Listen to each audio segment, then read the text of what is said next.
There are two directions I can see the developers taking Ninetales. One is that it's a good berry specialist for new players, and two, there's something special about it, but we just don't know what it is yet until its release. And if I were to take a safe bet, I'd say that Ninetales is just a nice alternative option to Typhlosion, but isn't actually any better than Typhlosion. Welcome back to another Pokemon Sleep video, it's Bro Vinny here. So Ninetales stats have been data mined, and as you know, it's going to be released during the Fire Week event. As usual, without the actual release of the Pokemon, there are several things we don't know. We don't know its ingredient list, and we don't know its ingredient rate and skill rate. It comes with the skill Energizing Cheer, which is great because that skill had a recent buff. And if you don't know what that buff is, based on preliminary data, there's a 50% chance that Energizing Cheer will trigger on the lowest energy Pokemon on your team, which is a better skill than a self-healer since they largely do about the same amount of healing. It's just that Energizing Cheer can trigger on a teammate that has the lowest energy, whereas the self-healers, it doesn't matter how high the Pokemon's energy is, it will continue to only trigger on itself and usually hitting the 150% cap if your skill level were very high. But these 2 points are not the focus of today's video because Ninetales is a berry specialist of the same berry type as Typhlosion. No other time in the history of this game yet has there been a clash in berry typing for berry specialists. Could this be the first time? And is there a reason why? Now before you go, Bro Vinny, hang on, there's like several examples where berries actually do clash amongst berry specialists. So for example, Slarking and Raticate both do normal type berries. But as most of you know by now, Slarking is actually more like a skill specialist despite being classified as a berry specialist. Now I don't really count Halloween Pikachu as a berry typing clash because obviously they were selling the hat for the event, and Halloween Pikachu is significantly slower than Raichu. Its speed is more like a regular Pikachu, a little faster, but it's more like a regular Pikachu. So I would think of this as more just a regular Pikachu, just that it can't evolve. And then there's the example of flying type berries being covered by Dodrio over here, and also Alteria's pre-evolution Swablu, but we don't really talk about that because Swablu is just extremely slow. Usually it's better to just run a non-favorite berry than run a Swablu despite having favorite typing. And upon evolution, the berry typing becomes dragon types. So if we only talk about final evolution of berry specialists, this is the list of all currently known berry specialists. And the only weird one out would be Ninetales and Typhlosion. If there's nothing special about Ninetales, it's just a regular run-of-the-mill berry specialist. But based on the historical fact that Slarking has a strangely huge amount of skill trigger, despite being a berry specialist, could it be that Ninetales could also have something like that? That is just speculation, because otherwise Typhlosion is the berry specialist of choice. And the reason why that is because the frequency of Ninetales is slightly slower than Typhlosion at 43 minutes and 20 seconds. Now at this stage, because we don't know the ingredient rate, we can only assume that the ingredient rate is approximately the same. So if they are the same, then Typhlosion's 40-minute frequency is going to be better than Ninetales. The downside of Typhlosion though, is that for new players, it takes longer to get a Typhlosion than it does to get a Ninetales. If you are brand new to the game and your first fire-type Pokemon is a Vulpix, well, it will only take you 80 candies plus a Firestone. You don't need to level up the Pokemon otherwise in order to get Ninetales, and that evolution is what makes this Pokemon better at the early game if you can't invest fully for a Typhlosion. Because Ninetales is faster than a Quilava, slower than a Typhlosion.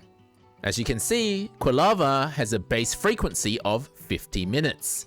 And in order to evolve Quilava to Typhlosion, not only do you also need 80 candies, It doesn't require a Firestone, which might save you some sleep points if you're having to buy one, but you do need to level it up to level 27 in order for it to evolve, which can be quite some time away if you're just starting the game. So in this sense, I think it was a good move for developers to give new players a way to improve their team for the Entei event. But for the long-term players, assuming that there's nothing special about Ninetales, like Slarking where there's a significant improvement in skill rate, then Typhlosion is still the berry specialist of choice for leper berries, fire type berries. But while the argument that Vulpix is more beginner friendly sounds right, it does require more drowsy power in order to encounter.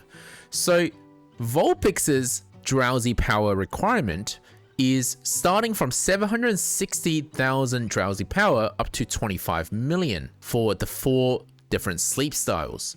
In contrast, Cyndaquil here starts from 418,000 up to 13 million drowsy power in order to encounter. So in actual fact, if you're very new to the game, you'll probably encounter Cyndaquil a little earlier than Vulpix.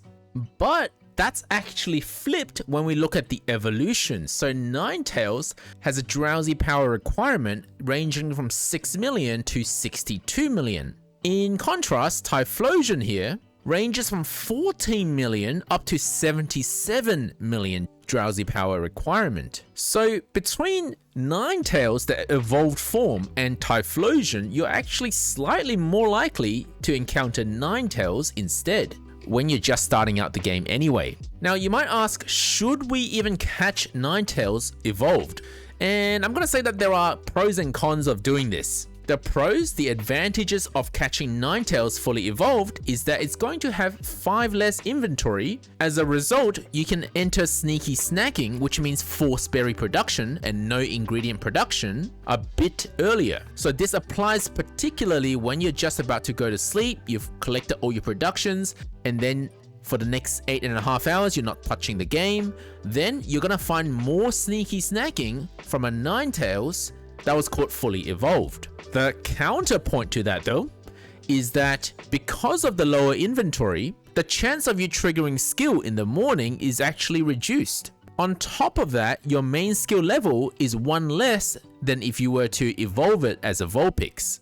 And for a relatively useful healing skill, this is considered detrimental. However, if you do run a really good healer and you manage your energy very well throughout the day, for example by taking a nap, you may not have any problems at all from a healing perspective. And on top of that, a reduced inventory means that less berries can be carried over from one week to another if you're using Ninetales to sleep on Sunday night. So that means slightly reduced strength for the new week. So if in balancing those factors, you feel that evolving it is actually worth more, then you should catch it as a Vulpix. However, I would argue that there's one more consideration, is that long-term speaking, Typhlosion is probably going to be your main leper berry specialist. So considering that, and if you were to come across a Ninetales that's hungry and you manage to catch a decent one, you've actually saved yourself a Firestone, which unless you buy from a bundle, which will be part of my next video about the fire event, or you still have one left over from the achievements, catching Ninetales, a berry specialist, fully evolved is less harmful than catching an Eevee or a Growlithe fully evolved.